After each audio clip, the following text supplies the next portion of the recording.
ជំរាបសួរបងប្អូនទាំងអស់គ្នា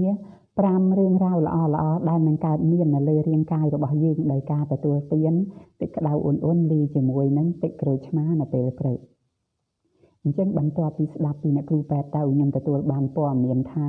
ការដែលយើងទទួលទានទឹកក្តៅអ៊ុនៗលាយជាមួយនឹងទឹកក្រូចឆ្មានៅពេលព្រឹកនោះគឺជួយឲ្យរាងកាយរបស់យើងគឺទទួលបានអត្ថប្រយោជន៍ដូចជាទី1នោះគឺជួយឲ្យរាងកាយរបស់យើងមានអង្គតិកការពារទៅនឹងជំងឺផ្ដាសាយដោយសារក្រូចឆ្មាសម្បូរទៅដោយវីតាមីន C អញ្ចឹងជួយឲ្យរាងកាយរបស់យើងនឹងគឺប្រឆាំងទៅនឹងជំងឺផ្ដាសាយ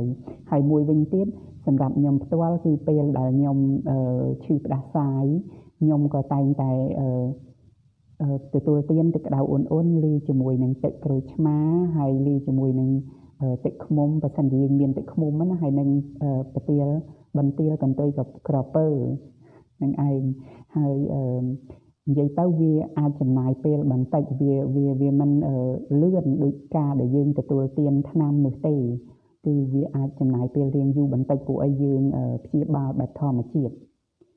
ហើយក្រៅពីនោះគឺក្រូចឆ្មាសម្បូរទៅដោយវីតាមីន C អញ្ចឹងជួយបំប៉នសក់បំប៉នស្បែករបស់យើងនិងបំប៉នធ្មេញរបស់យើងផងដែរហើយរឿងរ៉ាវល្អៗទី2នោះគឺការដែលយើងទទួលទានក្រូចឆ្មាលាយជាមួយនឹងទឹកក្តៅអ៊ុនៗនៅពេលព្រឹកនោះគឺជួយឲ្យយើងឆ្អែតបានយូរបន្តិចហើយជួយសម្រកទម្ងន់បានអញ្ចឹងសម្រាប់អ្នកដែលចង់សម្រកទម្ងន់នោះគឺមានប្រយោជន៍ណាស់ពីសម្រាប់គាត់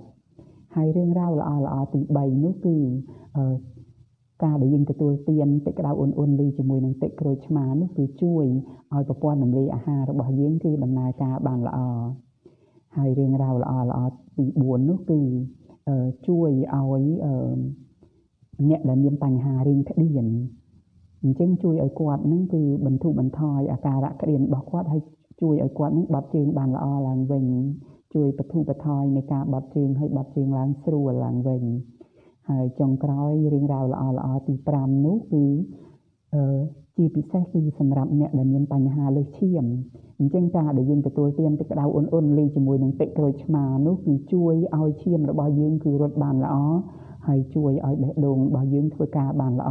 និងជួយបញ្ចុះសម្ពាធឈាមរបស់យើងផងដែរហើយនេះគឺជា